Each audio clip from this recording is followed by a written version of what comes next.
안녕하세요. 저는 31살 여자로 평범한 듯 평범하지 않은 회사원입니다. 평소 애청하던 채널이라 푸념하듯 사연 보내봐요. 봄날만 가득할 줄 알았던 제 인생에 뜻하지 않은 혹독한 일들로 인해 난항을 겪고 있는 중이랍니다. 제 인생의 난항은 남자친구의 어머니를 만나면서 시작되었어요.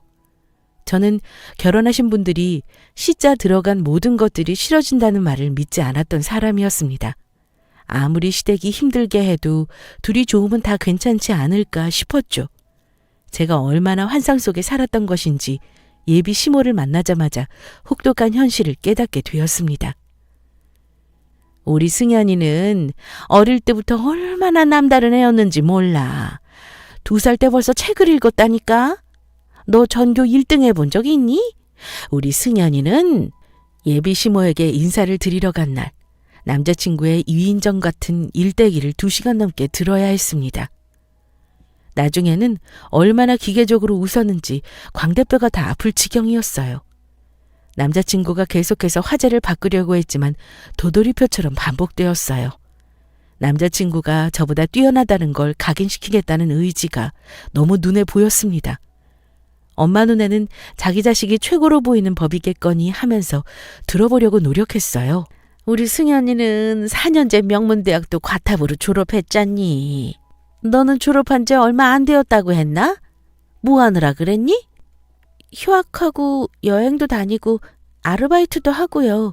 이것저것 해보고 싶은 것들을 해보느라 졸업이 좀 늦었어요. 쓸데없이 산만한가 보구나. 게다가 아르바이트? 집이 좀 어렵니?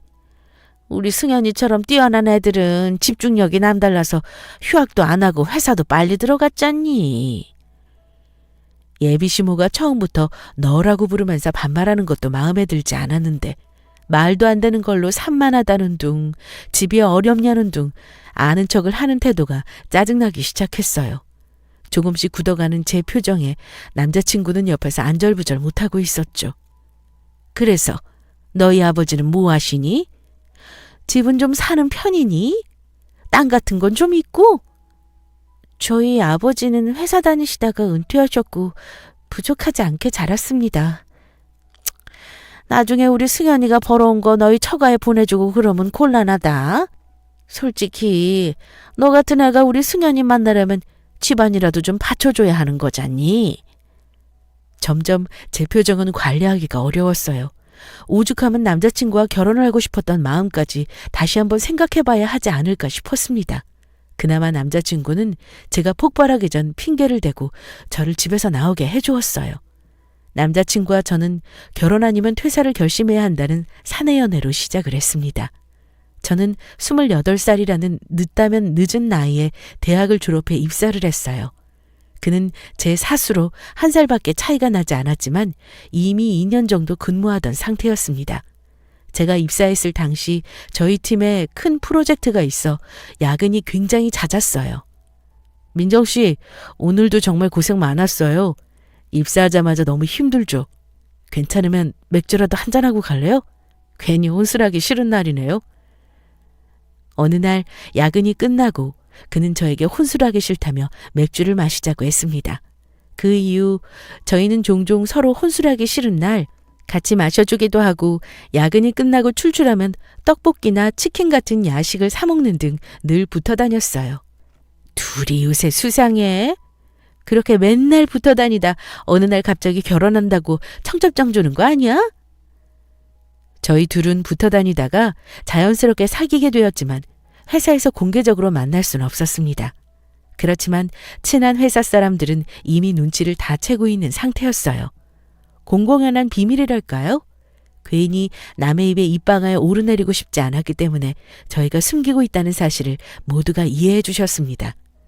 2년 정도 달달하게 만난 후 그는 저에게 프로포즈를 했고 저는 기쁜 마음으로 승낙하게 되었습니다. 그렇게 서로의 집에 인사를 가게 되어 예비 시모를 처음 만나게 된 것이랍니다. 그 뒤로 황당한 일이 일어났어요. 예, 우리 집에 와서 화장품 좀 가져가렴. 자꾸만 저에게 뭘 준다고 집으로 부르는 거였습니다. 처음엔 뭣도 모르고 그래도 내가 정말 마음에 들었나 보다 싶어서 들뜨는 마음을 가지고 남자친구와 함께 예비 시모의 집을 찾았습니다. 그래도 이 정도면 어머님이 나 마음에 들어 하신 거 맞겠지? 별로면 오라고도 안 하셨겠지. 그럼 잘 지낼 수 있도록 나도 중간에서 노력 많이 할게. 그래도 남자친구의 어머니니 내가 먼저 살갑게 굴어야지 마음을 먹었습니다. 막상 도착해서 준다는 걸 받고 나니 기분이 바닥까지 곤두박질 쳤어요. 그 이유는 바로 예비 시모가 주는 물건들이 쓰던 것 또는 이미 유통기한이 지난 것 등과 같은 못 쓰는 것들이었기 때문입니다. 내가 거지야? 왜 나한테 자꾸 이런 걸 주신다고 불러내곤 거지 취급을 하시는 거야? 저렇게 하면 속이 좀 시원하시대? 그럴 때마다 저는 남자친구에게 화를 낼 수밖에 없었습니다. 남자친구는 그럴 때마다 제 기분을 풀어주려 애를 썼고 저는 그의 잘못이 아닌 걸 알면서도 자꾸만 미워졌어요. 이런 식으로 결혼을 하게 되면 얼마나 더 이상한 행동들을 봐야 하는 걸까 앞날이 캄캄해졌습니다. 그러나 이건 시작에 불과했죠. 예, 너 운전 좀 잘하니? 내가 다리를 삐끗해서 운전을 못하는데 친구들이랑 모임이 외곽에 있어서 차가 아니면 안 되거든. 그날 와서 운전 좀 해라. 그날 하필 남자친구는 주말인데도 거래처와 중요한 미팅이 잡혀있는 상태였습니다. 저를 대신해 가줄 수도 없는 상황이었죠. 남자친구의 중재에도 기어코 저와 함께 가야겠다는 예비 시모 덕에 그날 친구와 있던 약속을 깨고 나갔습니다. 예비 시모 집 앞에 가서 기다리는데 곧 나온다고 해놓고 나오질 않는 겁니다. 결국 20분 정도 추운 겨울에 밖에서 덜덜 떨며 기다렸어요. 그래놓고 나와서는 기껏 한다는 말이 너 왜 추운데 여기 있었니? 나는 네가 들어올 줄 알고 기다리고 있었다. 라고 하는 겁니다. 예, 너는 옷이 그게 뭐니? 너무 촌스럽잖니? 너는 시어머니 친구들 만나는 자리에 꼭 그렇게 빈티나게 입고 와야 했니? 나도 체면이라는 게 있는데 네가 이렇게 나오면 내가 아주 곤란해. 나를 뭐라고 생각하겠어? 내가 이렇게 말해서 너 기분 나쁘니? 내가 솔직히 이 정도는 얘기할 수 있는 거 아니니? 저는 나름 예비시모 친구들에게 기라도 살려주려고 예쁘게 차려입고 왔는데 어이가 없었습니다. 모임 장소로 가서 예비시모 친구들에게 인사를 드렸어요. 아유, 자기 좋겠다. 승현이가 이렇게 예쁜 처도 데리고 오고 그리고 요새 이렇게 어른 모시고 나오기가 쉬워. 얘는 우리 승현이랑 만나려면 이 정도는 해야 해. 뛰어나게 예쁘지도 않고 그렇다고 능력도 없는걸. 제 자존감을 긁어내리고 싶어 안달이 난 사람 같았습니다. 자기 취향이 아니면 무조건 촌스럽고 못난 것이라고 했고 자신은 나를 생각해서 조언을 해주는 거라는 이상한 핑계까지 댔어요. 제가 워낙 든든한 멘탈을 가지고 있어서 망정이지 만약 그렇지 못했다면 진짜 제가 이상한 사람이라고 믿을 뻔했습니다. 우리 노는 시간 동안 너는 차에서 한숨 자든지 해라. 어디 멀리 가서 찾게 하지 말고. 저도 합석을 할 생각은 없었지만 말이라도 따뜻한 차라도 한잔하라고 해야 하는 거 아닌가요? 운전기사보다 더하게 저보고 이 안에서 놀지도 말고 밖에 나가 있으라는 거였습니다. 확 차를 몰고 집으로 가버릴까 생각하다가 그래도 그건 너무한 것 같아 참았어요. 예, 너는 어디 있다가 이제 오니? 전화는 왜 안 받아? 추워서 얼어 죽는 줄 알았잖아. 다리도 아파 죽겠는데 나 죽으라고 고사 지내니? 그래놓고 너는 이렇게 기름 빵빵하게 써가며 히터 틀고 있었니? 요새 기름이 얼만 줄이나 알아? 차에서 내내 기다리다가 잠깐 화장실 다녀왔는데 그 짧은 사이에 예비시모는 나온 거였습니다. 일부러 노린 타이밍이 아니라면 이렇게까지 엇갈릴 수가 있나 싶더군요. 저를 못 괴롭혀서 아주 안달이 난 사람 같았습니다. 상견례를 하기 전 남자친구와 저는 집을 어떻게 할지 의논을 하게 되었습니다. 남자친구가 현재 자신이 사는 집 전세 3억을 가지고 오고 저도 3억 정도 해서 되도록 집을 구매하기로 했어요. 청약 때문에 혼인신고를 좀 빨리 해야 하는데 걱정이네. 전세도 아니고 매매니까 우리 예물이나 예당 같은 허례허식은 생략하는 걸로 하면 어떨까? 그 돈으로 차라리 우리 각자 하나씩 사고 싶은 거 좋은 거 하나 사거나 가전을 좋은 걸로 하는 게 좋을 것 같아. 요즘 물가가 워낙 살인적이니 저희는 집값을 좀 더 부담하는 것과 앞으로 살면서 계속 사용할 가전에 집중하는 게 나을 거라는 판단을 내렸습니다. 대신 집값을 비슷하게 부담하면 되지 않을까 싶었어요. 사실 많은 경우로 남자 쪽에서 좀 더 많은 금액을 부담한다고 하지만 각자 형편이 되는 대로 하면 되는 거라고 생각했습니다. 그래서 저는 똑같은 금액을 얘기했고 남자친구도 좋다고 했어요. 금액을 준비해놓고 남으면 그 뒤에 대출금을 미리 갚던지 차차 생각해 볼 수 있으니까요. 3억? 너 3억 해올 수 있니? 무슨 수로 그만큼을 해온다고 자신하는지는 모르겠는데 나중에 못한다고 발표해서 우리 승현이한테 다 덮어씌우려고 하는 거 아니니? 그리고 예단은 왜 생략해? 그런 절차는 다 이유가 있는 건데 예물도 받고 싶다고 할 거잖니. 혹시 집에서 부모님이 부담스럽다고 하시니? 나도 예단 받아서 다 쓸 때 생각해놨는데 누구 마음대로 결정을 하니?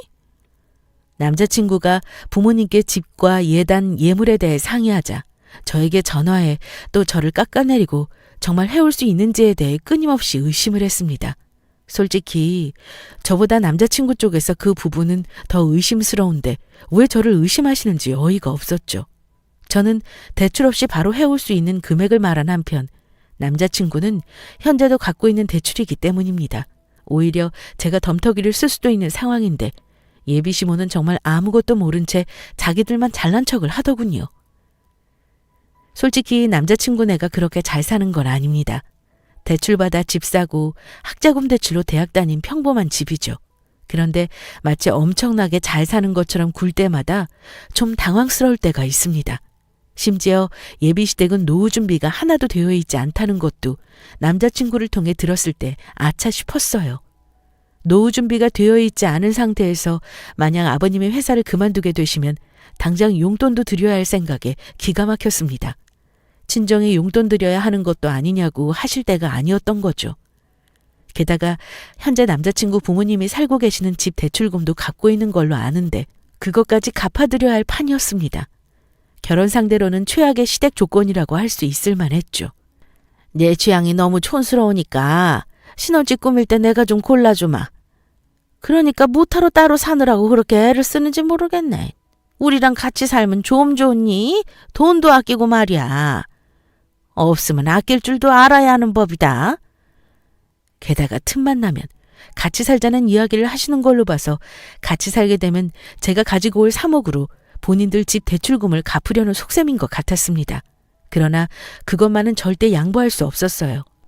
저는 새로운 집을 사서 원하는 대로 가구도 놓고 인테리어도 꾸미고 싶은 로망이 있었거든요.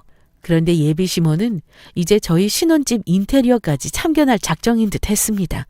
다행히 아직 청약이 확정되지 않아 더 이상의 참견은 막을 수 있었어요. 그에 비해 남자친구가 저희 집에 왔을 때 저희 부모님은 환대를 해주셨습니다. 사위는 100년 손님이라고 닭이라도 한 마리 잡아야 한다고 하던데 차린 건 없지만 많이 먹어요.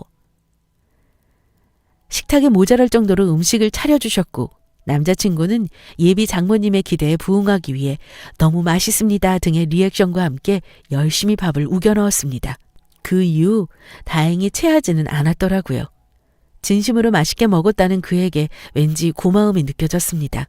아마 이 사람도 저와 비슷한 감정을 느끼지 않았을까 싶어요. 저희 부모님은 남자친구가 인사를 하러 왔을 때 함께 밥을 먹고 커피를 마시고 난 후에 거의 끝을 보이게 되었어요. 집은 청약하고 두 사람이 하기로 했고 예물이나 예단 정말 필요 없겠어 두 사람? 안 하는 것도 좋지만 서로 선물처럼 각 집에서 갖고 싶었던 명품 같은 거로 서로 하나씩 사주기도 한다던데 그런 방법은 어때? 저희 아빠는 남자친구와 제가 상의한 내용을 다시 한번 확인했습니다. 나중에 갑자기 예단을 안 해왔다고 책 잡힐 때에 대비해 꼼꼼히 물어보시는 것 같았어요. 어느 정도 예비 시모에 대한 이야기를 듣고 난 이유셨거든요. 마음 같아서는 서류로도 남기고 싶을 지경이었습니다. 우리 딸 금조겹으로 귀하게 길러왔네. 결혼하면 이제 자네가 더 귀하게 대해주게. 비록 우리 딸이 아직 요리도 못해 청소도 못해 아무것도 할 줄 모르지만 우리 딸 눈에서 눈물 나면 아주 큰일 날 줄 알아. 아빠는 괜히 으름장도 놓으셨어요. 장난기 가득한 으름장에 다들 웃음을 지을 수밖에 없었습니다. 남자친구는 저희 집에서 나온 뒤 저한테 더 미안해 하더군요. 아마 본인 엄마가 비교가 되기 때문인 것 같았습니다. 꼭 꼬집어 말하지는 않았지만 서로 이해되는 순간이었어요. 저희는 너무나도 다른 양가 부모님을 모시고 상견례부터 진행하기로 했어요. 이쯤 되니 상견례를 해도 되는 걸까? 솔직히 걱정이 엄청나게 되었어요. 부모님이 예비 시모를 보고 반대하실 것 같았기 때문입니다. 그런데 이보다 더 예상치 못한 일이 벌어졌어요. 거의 다 오셨대. 앞에 사고가 나서 좀 늦는다고 하네. 오시겠지. 너무 조급하게 굴지 마. 사정이 생길 수도 있는 거니까. 상견례 날이 되었습니다. 부모님과 함께 기다리고 있는데 남자친구와 남자친구 부모님이 늦어도 너무 늦으시는 겁니다. 눈치도 보이고 우리를 무시하는 기분이라 속도 상했어요. 그나마 오빠가 중요한 일이 있어 상견례에 참석하지 못해 오히려 다행이란 생각도 했습니다. 오빠가 왔다면 더 기다리지 않고 바로 자리를 박차고 나갔을 테니 말이에요. 약속된 시간에서 1시간 정도 지난 후 남자친구와 남자친구 부모님이 도착을 했습니다. 늦어서 죄송합니다. 앞에 사고가 나서 차가 막혀 움직이질 않아서요. 괜찮습니다. 시장하실 텐데 어서 앉으시죠. 아빠와 남자친구의 아버님이 서로 인사를 하며 이야기의 물꼬를 틔우셨습니다. 고급스러운 한정식 집이었기에 상도 화려하게 나왔고 아버지들끼리 술을 한 잔씩 따라주시기도 하며 분위기가 점점 좋아지고 있었어요. 사돈 어른께서 이런 좋은 데를 예약해 주셔서 덕분에 보식을 하게 됐네요. 따님이 워낙 뛰어나서 좋으시겠습니다. 과찬이세요. 아드님도 훤칠하고 회사에서도 능력이 좋다고 들었습니다. 예비 시모가 상견례는 여자 쪽에서 예약도 하고 금액도 부담하는 거라며 우겨서 그렇게 하기로 했습니다. 예약도 어려울 것 없고 밥 한 끼 대접하는 거야 어렵지 않았으니까요. 얼마나 괜찮은 곳에서 예약하는지 두고 보자 이런 느낌으로 맡기는 것 같았습니다. 그래서 더더욱 비싸고 좋은 한정식집을 고르게 되었어요. 예비 시모는 장소가 몹시 흡족해 보였습니다. 이렇게 고급스러운데 꼬질꼬질한 소형차 타고 오는 사람도 있더라고요. 주차장에 세워져 있는 걸 보면 손님 중 하나겠죠? 직원차라고 하기에도 20년은 더 된 것 같던데 요새 누가 그런 걸 타고 다녀요. 그런 사람은 여기서 공깃밥 한 그릇이라도 사 먹을 수 있을까 모르겠어요. 제 차를 말씀하시나 봅니다. 검정색 소형차였죠? 네? 사돈 어른 차가 그 차였어요? 제가 말실수를 했네요. 너무 죄송해요. 그런데 솔직히 이런 고급 한정식 집에서는 좀 안 어울려서. 뭔지 아시죠? 주변에서 보는 시선이라는 것도 있는 거고 우리 승현이 체면이라는 것도 있는데 혹시 저 차가 전 재산은 아니시죠? 하지 말라는 듯 남자친구 아버님이 어머님을 붙잡으며 말렸습니다. 남자친구 역시 엄마 그만하세요라며 말렸습니다. 그러나 여기에서 멈출 뿐이었다면 애초에 시작도 안 하셨겠죠? 원래 생각하는 대로 말하는 사람이려니 했지만 해도 너무한다고 생각했습니다. 넘치지는 않지만 부족하게 살지는 않습니다. 차는 작아서 주차도 편하고 손에 익어서 바꾸기가 싫었을 뿐입니다. 다른 차를 살 형편이 안 되는 걸 포장을 참 잘하시네요. 어쩐지 따님도 말을 펀지르르 하게 하는 재주가 있더라니까요. 우리 승현이가 착하니까 어떻게 팔자 한번 고쳐보려고 하셨나 본데 완전 잘못 생각하셨어요. 상견례만 고급스러운 느낌으로 준비하면 우리가 넘어갈 줄 알았어요? 우리 귀한 아들이 저 꼬질꼬질한 차같이 될까봐 이 결혼 못 시키겠네요. 예, 승현아 일어나라. 당신도 어서 일어나요. 아빠가 화를 꾹 참고 부드럽게 답변을 했더니 남자친구 어머니는 폭주하듯 다다다 쏘아붙이고선 상견례 자리를 휙 나가버렸습니다. 남자친구 아버님과 남자친구는 급히 저희 부모님에게 죄송하다는 인사를 남기고 따라 나갔어요. 너무 어이가 없었죠. 얼굴이 화끈거리면서 이렇게 수모를 주는 저 아줌마에게 너무 화가 났습니다. 우리도 저런 집에 귀한 딸 못 보낸다. 저놈하고 당장 헤어져라. 결혼은 꿈도 꾸지 말라고 해. 상종 못할 사람들이구나. 당연히 저희 부모님도 너무 화가 나셔서 당장 헤어지라고 난리가 나셨죠. 저도 이제는 정말 끝이구나 싶었습니다. 저 정도로 나오시면 저와 남자친구는 그렇게 헤어져야 하는 건가? 정말 이것 말고는 답이 없는 걸까 싶었습니다. 우리 이렇게 헤어지게 되면 어쩌지? 나는 부모님들이 좋은 감정이 아니라고 해도 포기가 안 되는데 어떻게 하면 좋을지 잘 모르겠어. 남자친구도 저와 이대로 헤어지게 될까봐 초조한 기색을 드러냈습니다. 아무리 결혼이 둘이 하는 거라지만 부모님 생각을 무시할 수는 없었어요. 게다가 이렇게 모욕을 받은 상태라면 더더욱 부모님 입장을 생각하지 않을 수 없었습니다. 그런데 며칠 뒤 엄청난 반전이 일어났어요. 저녁을 먹으려는데 누군가 저희 집 초인종을 누르더군요. 그 주인공은 다름 아닌 남자친구의 엄마였습니다. 꼭 열어줘야 해? 또 무슨 폐악을 부릴지도 모르는데 우리 집에까지 들여야 하나 싶은데. 그래도 일단 왔으니 문은 열어줘야 하지 않을까? 그냥 돌아가시라고 할까? 솔직히 저희 가족들 모두 열어주기 싫었지만 뭐라고 하는지 드러나 보자는 마음으로 열어줬어요. 저는 또 무슨 난리를 치고 갈지 걱정이 앞섰죠. 제가 남자를 잘못 만나 부모님께 불효를 하는 것 같았습니다. 어머 사부인, 사돈어른, 안녕하세요. 그간 잘 지내셨어요? 우리 새아가도 잘 있었니? 아이, 식사하시는데 제가 방해를 했나 보네요. 너무 죄송해서 어쩌죠? 무슨 일로 오셨죠? 더 할 얘기가 없으신 걸로 압니다만. 갑자기 태도가 180도 변해버린 탓에 저희는 너무나 황당했습니다. 몰래카메라인가 싶을 정도였어요. 너무나 공손하고 친절하게 구는 탓에 며칠 전 일이 꿈인 건가 싶을 정도였습니다. 그날 저 때문에 많이 화나고 속상하셨을 줄로 압니다. 제가 그날 못난 모습을 보여드려 사과드리려고 찾아왔어요. 정말 너무 죄송했습니다. 제가 생각이 짧았어요. 손이 귀한 집에서 아들을 키우다 보니 걱정이 많아서 그랬습니다. 아이들이 서로 좋다고 하는데 제가 왜 그랬는지 모르겠어요. 갑자기 남자친구 어머니는 사과를 하더니 울기 시작했습니다. 저희 가족은 서로를 바라보며 이게 지금 뭐 하는 건가 하고 황당하게 쳐다봤어요. 그래도 저희 엄마는 일단 우는 예비 시모에게 휴지와 물을 건네주며 달래주었습니다.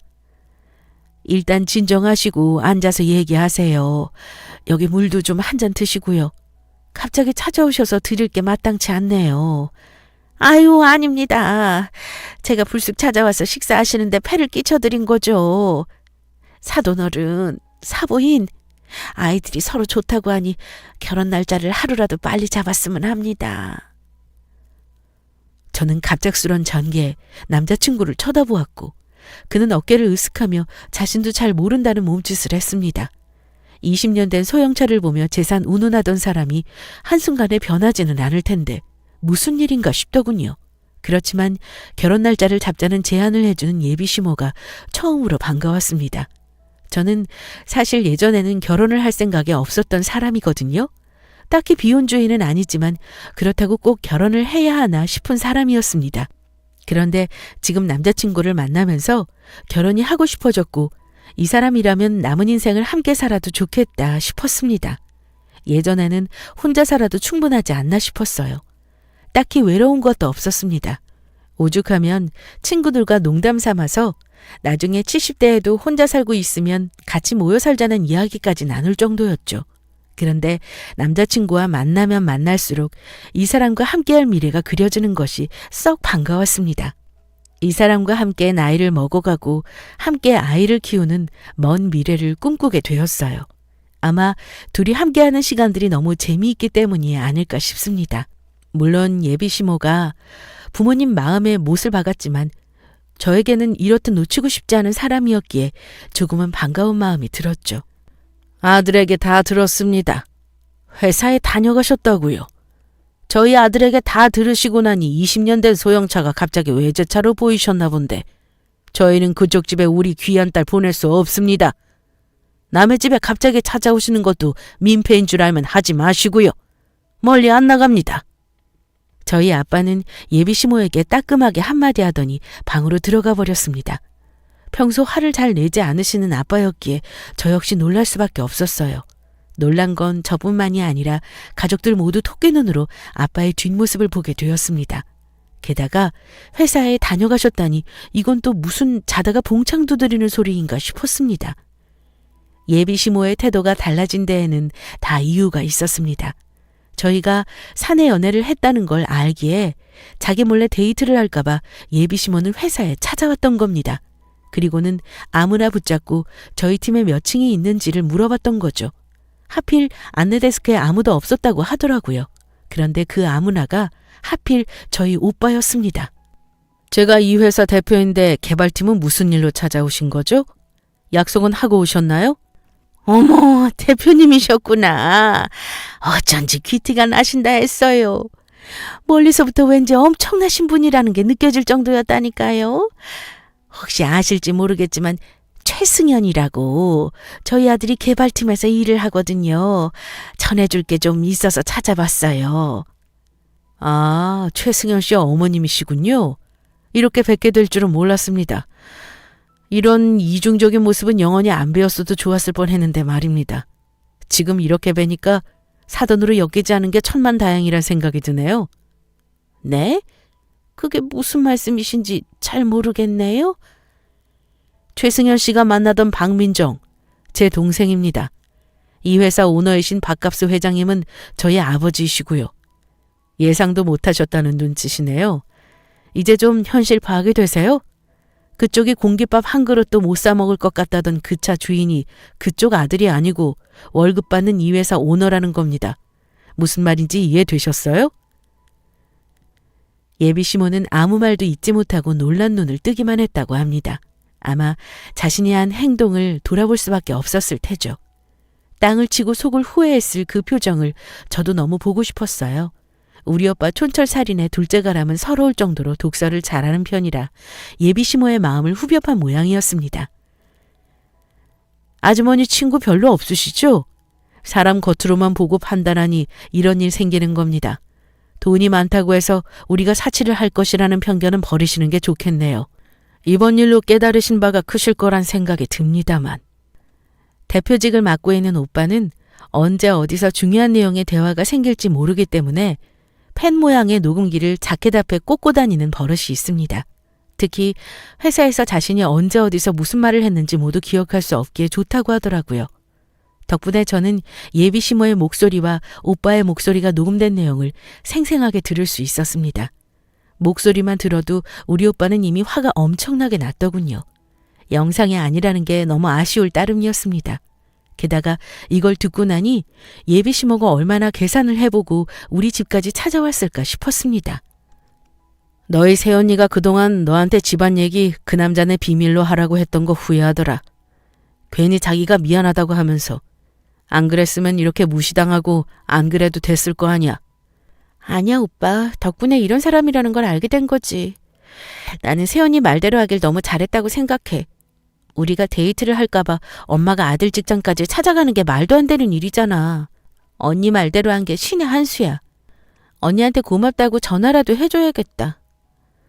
새언니는 저에게 친언니만큼 편한 사이라 제가 사내 연애를 시작하게 되었을 때 제일 먼저 얘기를 했어요. 평상시에도 제가 고민 상담을 하면 현명한 답변을 내어주곤 했기 때문이죠. 언니는 저 때문에 좀 귀찮을지도 모르지만 저에게는 오빠만큼 편하고 든든한 내 편이에요. 혹시 언니에게 저도 힘든 10월도 선물하고 있는 건 아닌지 새삼 반성도 하게 되었어요. 언니, 저 사실 남자친구가 생겼는데 회사 사람이라 괜찮을지 모르겠어요. 우리 집에 대해 미리 얘기를 해야 할까요? 아가씨, 일단은 말하지 마요. 정말 괜찮은 사람인지 꼼꼼히 따져보고 결혼할 때 알려주면 되죠. 집안이 좋다고 하면 괜히 더 잘해주거나 그럴 수도 있으니까 아가씨를 진심으로 사랑해주는 남자를 만나는 게 중요해요. 거짓말하는 것 같아서 마음이 좀 불편하긴 해요. 나중에 저한테 실망하지는 않겠죠? 아가씨, 나는 아가씨 오빠가 가난한 취준생인 줄 알았다니까요. 그만큼 속이는 것도 아닌데 평범한 집안일 척하는 게 뭐 어때요? 저는 괜찮다고 생각해요. 지금 생각해보니 언니 말을 듣길 정말 잘했더라고요. 만약 언니에게 묻지 않고 처음부터 밝혔으면 예비시모가 처음부터 잘해주기는 했겠죠. 그렇지만 이렇게 이상한 사람인 줄은 꿈에도 알지 못한 채 결혼식을 올리게 되었을 겁니다. 그러다 나중에라도 우리 집이 어려워지거나 무슨 일이 닥쳤을 때 제대로 뒤통수를 맞을 뻔했어요. 저와 남자친구가 데이트를 할까봐 회사에 찾아갔다는 것도 헉! 놀라게 할 사실인데 그동안 비밀로 했던 사실까지 모두 드러났다니 왠지 조금은 속이 시원하기도 했습니다. 그동안 예비시모가 저와 저희 가족들을 무시하는 행동이나 말을 할 때마다 얘기해버리고 싶었던 적이 한두 번이 아니에요. 위에서 오빠와 예비시모의 대화로 이미 알게 되셨겠지만 저는 사실 아주 평범한 회사원은 아니에요. 물론 지금은 말단 직원으로 근무하고 있는 건 맞습니다. 저희 아빠는 이름을 들으면 알 법한 중견기업을 경영하셨는데 이제는 일선에서 물러나 저희에게 도움만 주고 계세요. 이제는 엄마랑 두 분이 놀러 다니시는 게 제일 재밌다고 하시더군요. 게다가 사치를 하거나 재력을 뽐내는 걸 좋아하지 않으셔서 저희 가족은 평범한 아파트에 평범하게 살고 있습니다. 그래서 말하지 않으면 회사 대표라고 생각하지 못할 정도입니다. 아빠가 일선에서 물러나시는 바람에 저희 오빠는 저보다 무려 10살이나 많아 대표직을 맡아 경영을 하고 있고요. 저는 대학을 졸업하고 회사에 대해 보다 자세히 알기 위해 말단 사원으로 취직해 실무를 배우고 있습니다. 오빠에게 틈틈이 경영하는 법에 대해 배우고 있었고요. 빨리 실무를 익혀야 너도 승진을 시켜줄 텐데 큰일이다. 프로젝트라도 하나 차지해서 맡아봐. 오빠, 한나 신입 직원한테 프로젝트를 맡길 팀장이 어딨어? 나도 그러고 싶지. 근데 그게 말처럼 뚝딱 쉽나? 정 안 되면 어떡해. 오빠가 낙하산으로 승진 좀 시켜줄까? 말만 해. 어허, 큰일 날 소리 한다. 임원은 아무나 하는 줄 알아? 아빠 때는 말이야. 오빠는 맨날 저한테 얼른 승진해서 임원진이 되어 자신을 도와달라고 하던 참입니다.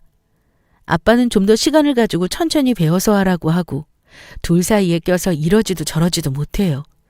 그래도 저 나름 열심히 실무를 배우며 성장하고 있다고 생각하고 있습니다. 언젠가는 이 회사의 임원으로 승진해 운영에 보탬이 되고 싶은데 잘할 수 있을지 걱정이 되기도 해요. 나한테 왜 비밀로 했어? 우리 집에는 몰라도 적어도 나한테는 말해줄 수 있지 않았어? 나는 자기가 말한 그대로 믿었는데 조금 배신감이 들려고 하네. 내가 대출금 갖고 그런 거 자기 눈에 한심하게 보였을 거 아니야. 그럴 리가 있어? 나는 있는 그대로 나를 봐주는 자기가 좋았던 거야. 솔직히 이걸 먼저 말하면 우리가 잘 되기도 전에 내가 불편해질 수도 있는 거고 혹시나 내가 싫어졌어도 이런 부분 때문에 솔직하게 말할 수 없을 수도 있는 거잖아. 남자친구는 제가 그동안 본인에게 말하지 않은 것에 대해 배신감이 드는 모양이었습니다. 저 역시 이런 상황이었다면 놀라고 당황스러우면서 한편으로는 내가 못 믿어온 사람인 걸까 생각을 할 수밖에 없었을 것 같아요. 그건 자기 말이 맞아. 만약 자기가 우리 회사 대표님 동생이라는 걸 알았다면 다르게 봤을지도 모르고 어쩌면 우리가 만나지 못했을지도 모르지. 그래도 이 다음부터는 나 속이기 없기다. 남자친구는 다행스럽게도 말하지 못한 제 상황을 이해해 주었습니다. 혹시라도 또 속이는 게 있지 않은지 장난스럽게 몇 번이나 추궁을 하더군요. 한편으로는 남자친구 입장에선 본인의 어머니의 태도가 변화한 것이 어쩌면 다행이라는 생각을 하는 것 같기도 했습니다. 중간에서 입장이 난처할 일이 줄어들 테니까요. 나 같으면 그 남자가 아무리 좋아도 바로 헤어졌을 것 같아. 앞으로 얼굴 계속 맞대고 살 사람인데 지금은 다시 잘해주신다고 해도 언제 또 본성이 나올지 모르는 일 아니야? 나중에라도 스트레스 받을 수 있는 거니까. 너 진짜 대단하다. 처음엔 친한 친구들에게조차 예비시모의 폭언과 말도 안 되는 행동들을 걸러서 말할 수밖에 없었습니다. 그러다 너무 고민돼서 솔직하게 다 털어놓자 친구들은 고개를 절레절레 흔들면서 헤어지는 것을 권했어요. 친구들은 도대체 내가 뭐가 부족해서 그런 짓과 엮이느냐고 입을 모아 말하더군요. 물론 저 역시 나중에 다시 본인의 성격이 나오는 그날이 오지 않기를 바라는 한 사람 중에 하나입니다. 여러 가지 사건들에도 불구하고 저는 아직 이 남자가 좋다는 게 가장 큰 문제입니다. 이 사람도 저를 많이 사랑해주고 있어요. 저희 집에는 알리지 않은 채 이 남자와 계속해서 만나고는 있지만 왠지 부모님을 속이는 것 같아 불편한 마음이 들기는 합니다. 아가, 내가 정말 사돈댁 재력 때문이 아니고 너희들이 잘 지내는 게 보기 좋아서 응원하는 거란다. 내 마음 알지? 예비 시모는 저희 집의 재력을 알고 난 이후 저에게 너라고 부르는 대신 아가라는 새로운 호칭을 사용하게 되었습니다. 요새는 제가 입은 옷들은 다 예쁘다고 해주시고 취향이 고급스럽다, 센스 있다 등등 온갖 칭찬을 다 해주셔서 몸둘 바를 모를 지경이에요. 미래 대표님다운 현명한 결정이구나. 아가, 내 뜻대로 다 하렴. 나는 우리 며느리가 하자는 대로 다 따를 준비가 되어 있단다. 우리 승연이가 많이 부족하지만 내가 도와주렴. 심지어 앞으로 제가 회사를 맡게 되면 대표 자리까지 올라갈 거라며 제 선택이 모든 현명하고 옳은 선택이라고 지지해주고 계십니다. 게다가 그렇게 잘나고 훌륭한 아들도 많이 부족한 아들로 변했고 저보고 많이 도와주고 살펴주라고 하시더군요. 예전에 쓰레기를 나눠 마시던 것과는 달리 이젠 종종 집에 불러 상다리가 휘어지도록 맛있는 걸 해먹이기도 하고 좋은 데를 알아봐서 일부러 데려가 주시기도 해요. 사람의 태도가 한순간에 이렇게 변할 수 있는지 새삼 놀랍기도 하지만 꽤 즐겁게 누리고 있습니다. 그동안 당했던 것에 대한 소심한 복수랄까요? 아직 저희 집에서는 제가 이 남자와 계속 만나고 있는 걸 모르세요. 곧 얘기를 꺼내야 하는데 어떻게 꺼내야 할지도 참 막막하기만 합니다. 부모님 마음에 대못을 박은 예비 시모와 또다시 상견례를 해야 한다니 눈앞이 캄캄해지는 기분이에요. 그래도 저는 이 남자 아니면 정말 안 되겠는 걸 어떻게 하겠어요? 부모님께 너무나 죄송하지만 한 번만 져달라고 부탁드려야죠. 엊그제도 예비 시모와 쇼핑을 다녀왔더니 예전 생각이 새록새록 떠오르더군요.